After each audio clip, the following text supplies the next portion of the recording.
Thank you for inviting me to this platform. So, I'll just talk about some things some philosophies which are on which Vidya Mandir classes is based. Many times, the central idea is usually very simple and very brief. But to make it convincing, to put it across, you need to, talk a lot about the background and all those things. So, to put the entire philosophy of Vidya Mandir classes into a correct perspective, uh, I would like to begin with a statement by Steve Jobs. Uh, Once Steve Jobs has said that there are people around here who start companies just for making money. But well, the great companies, that's not what they are about. So it's a very simple statement, but I would say very profound statement. And uh, all that Silicon Valley boom and everything. Earlier, when in computers, is mic on कर देंगे?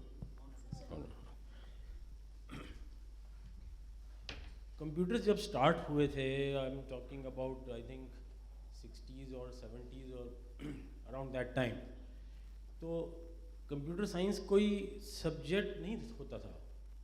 Even I entered into IIT in 1981.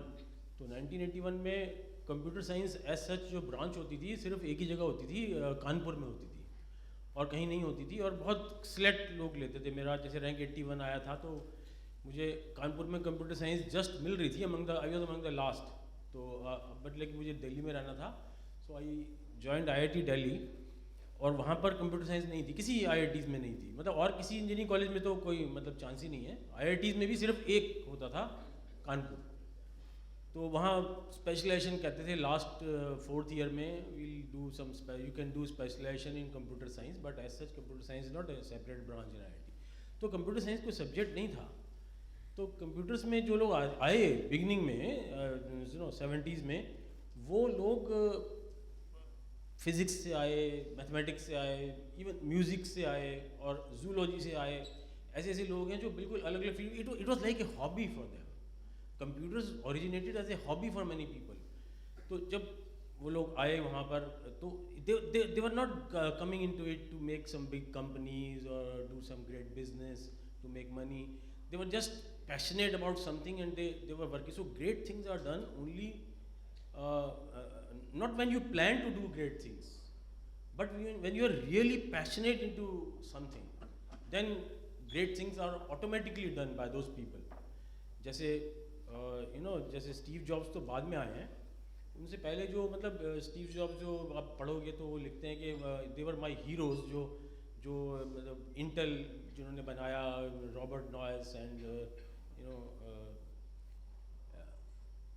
Andy, and there were many people who build that Silicon Valley. ये Silicon Valley जो जो word start हुआ, तो वो जो लोग थे, you must have heard about David Packard, जो एचपी हम यूज़ करते हैं एचपी के प्रिंटर और कंप्यूटर्स. तो ये सब लोग they didn't come into it to make money or to make great companies or something great businesses. They were just passionate about that. So this is the background of that statement that Steve Jobs said, that great companies are not about making money. So अभी मैंने ये सब चीज़ें अभी पढ़ी है. क्या होता है कि आजकल सोशल मीडिया में ये सब कोट्स वगैरह बहुत चलते हैं, तो इतना फेक चलते हैं. मतलब अभी कल रात को ही मैं एक पढ़ रहा था, because I am interested in music, तो फेसबुक मुझे म्यूज़िक की चीज़ें दिखाता है. तो the difference between ordinary and extraordinary is practice. तो ये नीचे लिखा हुआ था Pandit Bhimsen Joshi. I don't know whether you must have heard of. Government तो भारत रत्न भी दे देती है म्यूजिशियंस को, लोगों को पता नहीं चला, लेकिन इंडियंस को. तो he was very great classical vocalist, Bhimsen Joshi. Have you heard of it? Have you heard of his name? Many of you have heard. तो मुझे नहीं लगा ये ठीक कि भीमसेन जोशी का स्टेटमेंट मुझे नहीं लगता है. तो मैंने थोड़ा सा गूगल सर्च किया, चलो कुछ अच्छा है टेक्नोलॉजी में, अच्छी चीज़ें भी तो है ना, ख़राब चीज़ें हैं तो अच्छी चीज़ें भी हैं, तो सर्च से पता चल जाता है. तो पता चला कि this was a quote by Vladimir Horowitz, a Russian violinist, very famous Russian violinist. तो कभी भी कोट्स वगैरह पढ़ते हो ना, जरा सर्च करो आइंस्टाइन के नाम पे तो पता नहीं क्या क्या चलता है सोशल मीडिया पे, कुछ भी लिख देते नीचे एल्बर्ट आइंस्टाइन, होता नहीं है उसका। तो मैंने चेक किया कि सच में ये है, तो ये स्टीव जॉब्स का ही स्टेटमेंट था। तो इसमें जो अब जैसे आपने सुना होगा ना, स्टे हंग्री स्टे फुलिश, ये तो सबने सुना होगा, आप सब लोग बिजनेस से कनेक्टेड सबने सुना होगा। तो पता नहीं होता ज़्यादातर लोगों को ये किसका है, बताया आप लोगों को किसका है, स्टे हंग्री स्टे फुलिश। हाँ अभिषेक किसका है? हाँ स्टीव जॉब्स का ही है ना? ये नहीं है यार स्टीव जॉब्स का, स्टीव जॉब्स का नहीं है। स्टीव जॉब्स को ये पसंद था, जिस आदमी ने ये दिया था ना स्टीव जॉब्स ने, उसका ऑटोग्राफ मांगा था। तो this was done by Stewart brand, एक द होल अर्थ कैटलॉग करके मैगजीन होती थी। तो मैगजीन के बैक पेज पर उसने अच्छा लगा ये इसको, तो उसने खुद ये लिखा। तो स्टीव जॉब्स ने उसको लेटर लिखा कि मुझे इस मैगजीन के इस कोट जहाँ आपने डाला है ना, इसके नीचे अपना ऑटोग्राफ देके you just send me your autograph, I want it. तो सब लोग, क्योंकि उसने पॉपुलराइज कर दिया, तो ये सोचते हैं लोग स्टीव जॉब्स का है। तो खैर, तो एक्चुअली सेंट्रल आइडिया यही है, जब when I passed out of IIT, उससे पहले ही ये सब हो चुका था। क्योंकि when I was in school I used to teach my seniors mathematics and specially science and mathematics, क्योंकि मुझे बड़ा इंटरेस्ट था, मज़ा आता था पढ़ने में।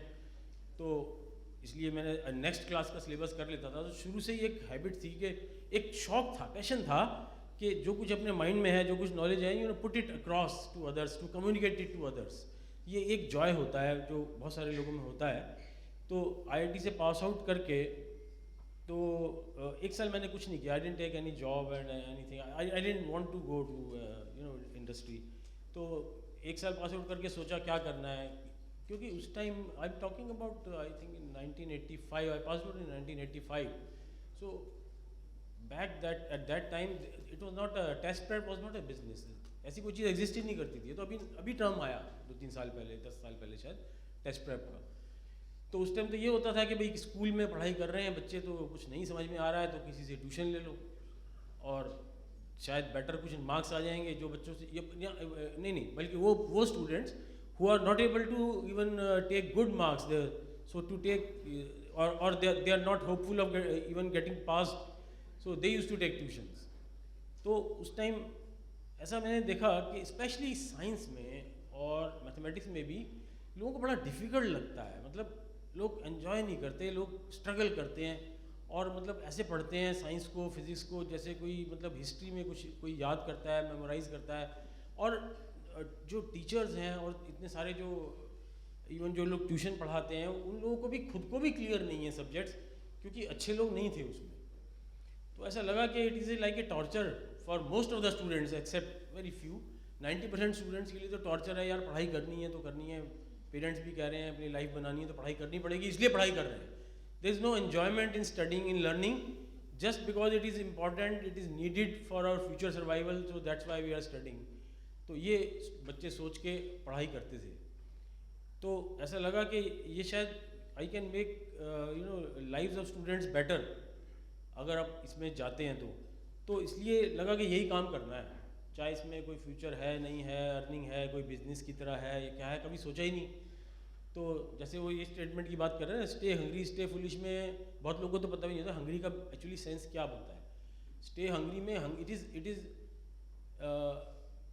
It is not that remain hungry, don't even if you don't earn money don't worry, वो नहीं है उसका मतलब। तो स्टे हंग्री में stay hungry for new ideas, stay hungry for learning basically.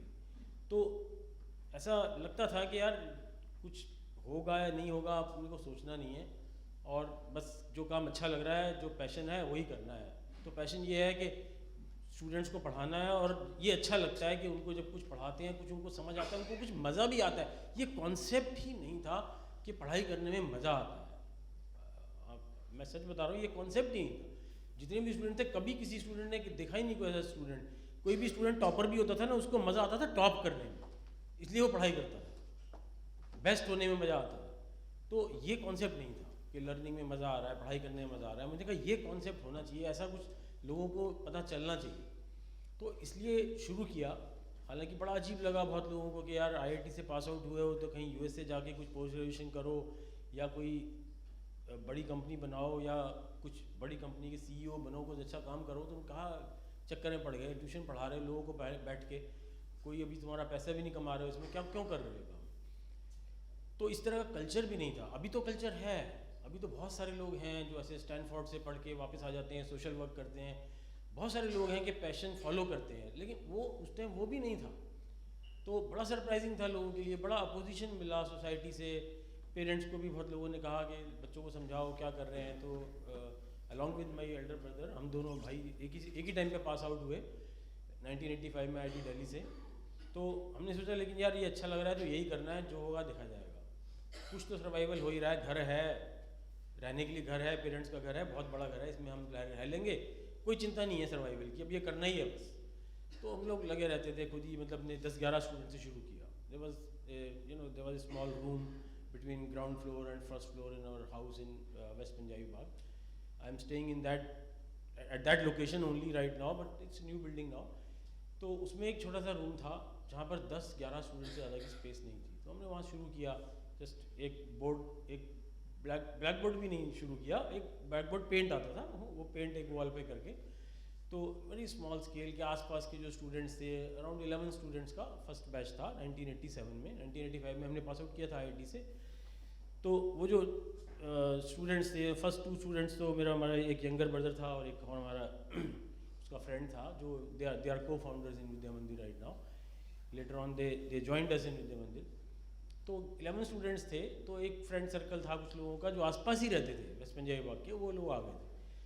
तो वो जो फर्स्ट बैच था, और उस टाइम बहुत कम सीट्स होती थी आईआईटी में, आई थिंक 2000 सीट्स भी नहीं होती थी, और अभी तो 7000 से भी ज़्यादा सीट्स हैं। बहुत कम लोग आईआईटी में जाते थे।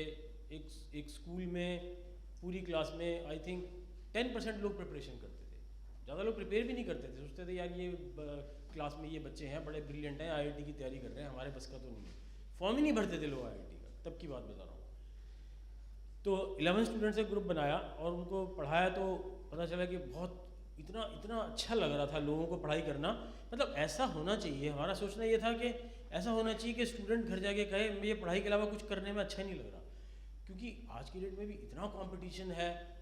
अभी कल भी, लास्ट वीक भी हम लोग एक सेमिनार कर रहे थे, उसमें न्यू जो स्टूडेंट स्टार्ट कर रहे हैं प्रिपरेशन, तो उनको मैं बोल रहा था कि देखो स्कूल भी जाना है, यहाँ पर भी क्लास अटेंड करनी है, तो हमारे पास टाइम कितना है, टाइम इतना कम है कि उसमें आपको कुछ और करने का टाइम नहीं है। इतनी पढ़ाई करनी पड़ती है कि कुछ और आप कर ही नहीं सकते, आपको हर समय यही करना है। तो कैसे कर सकते हो? तभी कर सकते हो ना जब अच्छा लगेगा करना, जब मज़ा आएगा करना, तभी कर सकते हो। वरना तो तुम्हारा ब्रेन ही थक जाएगा, तो तुम क्या एग्ज़ाम में सॉल्व करोगे। तो उन लोगों को अच्छा लगा पढ़ाई करना, तो एंड जो भी उनके दोस्त थे सब लोग चाहते थे विद्या मंदिर में आना। तो with in a couple of years, मतलब 87 में हमारा ये स्टार्ट हुआ फर्स्ट बैच फॉर्मली। 86 में भी कुछ लोग आते थे पढ़ने, बट ये जो मैं 11 स्टूडेंट्स का बैच कर रहा हूँ, ये 87 में स्टार्ट हुआ। तो 2 ईयर प्रिपरेशन करके 89 में फर्स्ट रिजल्ट आया था विद्या मंदिर का। तो 11 में से एक स्टूडेंट तो मेडिकल का था, बाकी 10 के 10 स्टूडेंट्स आईआईटी में सिलेक्ट हो गए। तो इतना मतलब पॉपुलर हो गया वर्ड ऑफ माउथ से, कोई एडवर्टीजमेंट नहीं, कुछ नहीं, वर्ड ऑफ माउथ से, कि विद इन मतलब 5-6 years, with in A decade कह सकते हो आप, हमारे पास 10,000 से ज़्यादा स्टूडेंट्स एडमिशन लेने आते थे। So right now I am talking about late 90s। और 10,000 में से आप बिलीव नहीं करोगे हम कितने स्टूडेंट को पढ़ाते थे। हम 10,000 में से सिर्फ 160 स्टूडेंट्स को पढ़ाते थे। जैसे अभी मुझे अभिषेक ने भी, अभी हमारी टीम में अभिषेक शर्मा आए हुए हैं, अपने अभी थे भी थी, उन्होंने बताया कि क्यों कोई पूछ रहे थे कि ऐसा कैसे हुआ कि आपकी कोचिंग में एडमिशन लेने के लिए भी कोचिंग होती थी। वो इसलिए हुआ क्योंकि जब 10,000 स्टूडेंट्स आ रहे हैं एडमिशन लेने के लिए और हमें लेने 160, तो ऑब्वियसली इतना टफ कंपटीशन है कि कुछ लोगों ने यही शुरू कर दिया कि विद्या मंदिर में भी कैसे सिलेक्ट करेंगे उनको, तो एंट्रेंस टेस्ट लेना पड़ेगा। तो एंट्रेंस टेस्ट एक मतलब एक इट वॉज ए कंपल्शन, एक मजबूरी सी हो गई। तो there were many teachers who started taking tuitions for the coaching for entrance test. तो उनके पास डेटा होता था, पुराने पेपर्स वगैरह ले लेते थे कहीं से। तो क्यों ऐसा होता था कि हम इतने कम लोग, तो स्टे फुलिश वाली बात है शायद वो, कि ये लोग कहते हैं बेवकूफ़ हो यार, तुम इतने सारे स्टूडेंट आ रहे हैं, तुम क्यों इतने कम स्टूडेंट्स को पढ़ा रहे हो। Because we were so conscious of the quality के जो हम चाहते हैं, जो हमारा मिशन है उस मिशन को पता नहीं कोई और, if we hire more teachers they can understand और नॉट। उस टाइम तक भी I am talking about late 90s और बिगिनिंग ऑफ 2001-2002, बहुत अच्छे लोग नहीं आते थे कोचिंग में तब भी। ये तो अभी हुआ पिछले 10 साल से, जब इतना ज़्यादा मतलब सैलरीज हो गई, इतना कुछ ये एक बिजनेस की तरह, इंडस्ट्री की तरह हो गया, तब बहुत सारे लोग आने लग गए हैं इसमें। तो we didn't want to hire any teachers, हम कहते थे हम खुद ही पढ़ाएंगे और तभी क्वालिटी मेंटेन रहेगी, जो हमारा जो विद्या मंदिर जिस चीज़ के लिए जाना जाता है वो तभी रहेगा।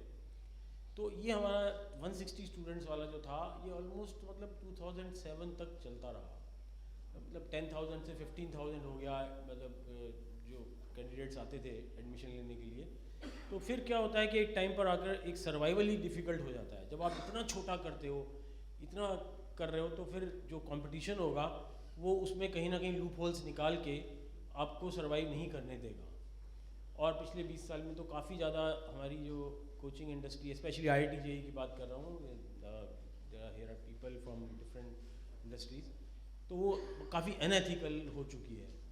तो सर्वाइवल के लिए हमें सोचा कि थोड़ा एक्सपेंड करना पड़ेगा, क्योंकि क्या होता था कि जो कंपटीशन था वो ऐसे करते थे कि स्टूडेंट्स को आने नहीं देते थे। उनको स्टूडेंट्स को मतलब 9th क्लास से, 8th क्लास से, 7th क्लास से जो भी ब्राइट स्टूडेंट्स हैं सबको कलेक्ट कर लिया, पिकअप कर लिया।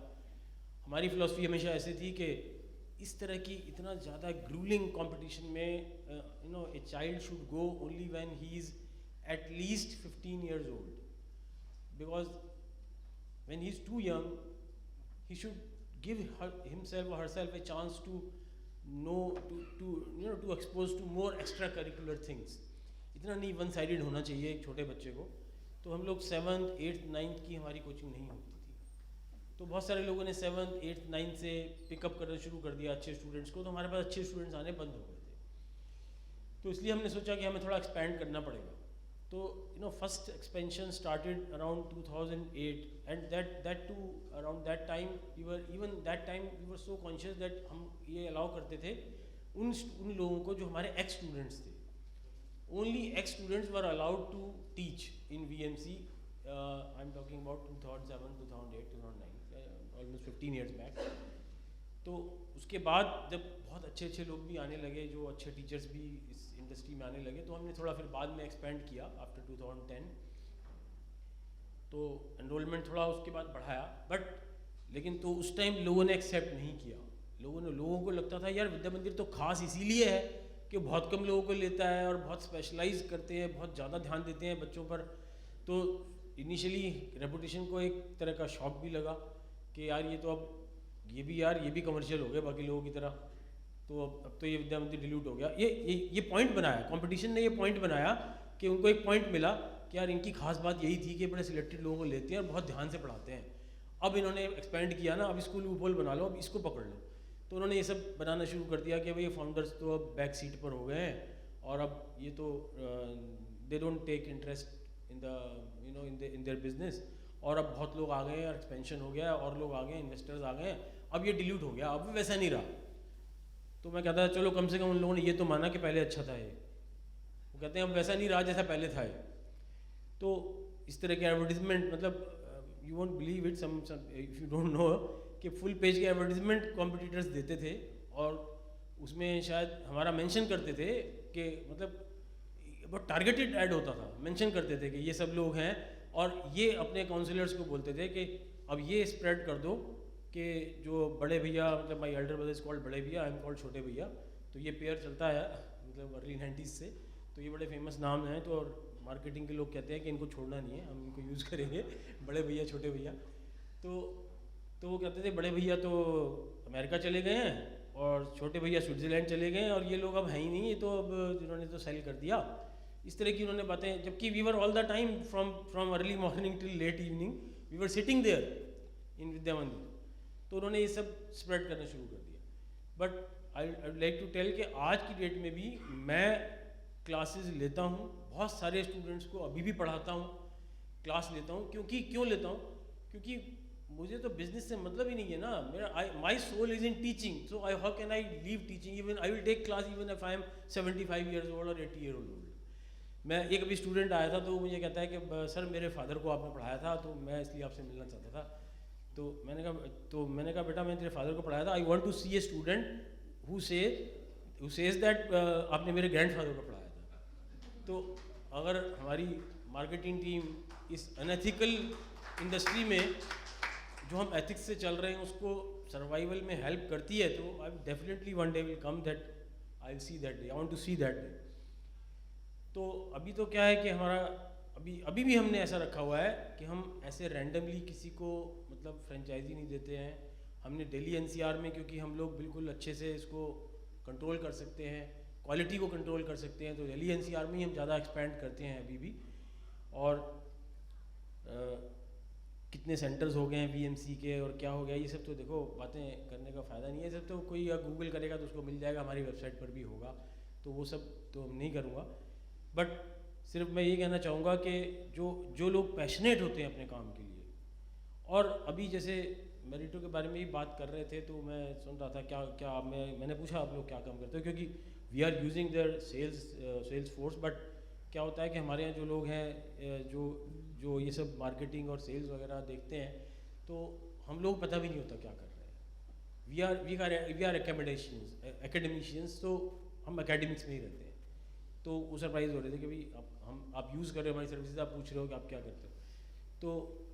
तो पता चला कि बहुत सारी चीज़ें, क्योंकि वर्ल्ड इज़ चेंजिंग रैपिडली और इतना कॉम्प्लेक्स हो गया वर्ल्ड के, बहुत सारी नई रिक्वायरमेंट्स क्रिएट हो रही है। तो इसलिए बहुत सारे फील्ड्स क्रिएट हो रहे हैं। Everybody can make this a better world in his own way. तो आपको कुछ पैशन होना चाहिए कि मैं इस चीज़ को कुछ बेटर कर सकता हूँ। जैसे हमने सोचा कि यार हम इस साइंस टीचिंग को और मैथ्स टीचिंग को बेटर कर सकते हैं स्टूडेंट्स के लिए। तो आप किस चीज़ में बेटर कर सकते हो, कहाँ आपका पैशन है कि ये चीज़ और अच्छी हो सकती है। कुछ लोगों ने सोचा कि हम कंप्यूटर्स को बेटर कर सकते हैं, तो वो कंप्यूटर्स में चले गए। तो जहाँ आप कुछ बेटर कर सकते हो, वहाँ आपका पैशन है, तो आप उसी को फॉलो, आप उसमें जाओ। और आप सोचो मत कि हम कितने बड़े हो जाएंगे या हमारी कंपनी कितनी बड़ी हो जाएगी, कितनी बड़ी इन्वेस्टमेंट हमें मिल जाएगी। these things are side effects. ये अपने आप होता है। एटलीस्ट मैं अपने एक्सपीरियंस से बता रहा हूँ कि ये सुनने में अच्छा लग रहा होगा, इसलिए नहीं बता रहा हूँ, बट ये एक्चुअली होता है कि if you go on following your passion whole heartedly, तो बाकी सारी चीज़ें अपने आप फॉलो करती हैं।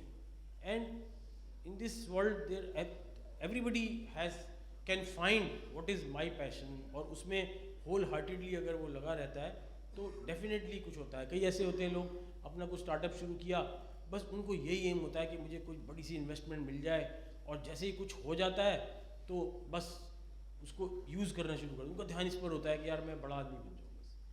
तो जैसे मैंने स्टेटमेंट से शुरू किया ना, स्टीव जॉब्स की स्टेटमेंट बोली, तो आप इसको ध्यान रखना है कि यही अगर होगा ना, यही पैशन होगा। I don't think anybody is older to me than in age here. I'll be 60 this year. Is anybody above 60 here? I don't think. हाँ, तो कोई बात नहीं, मुझे अपना एल्डर मान के ही आप मेरा एक्सपीरियंस सुन सकते हो। तो it was, I think that's all. It was nice talking to you, and I am here. If you want to interact with me, it will be nice to interact with you.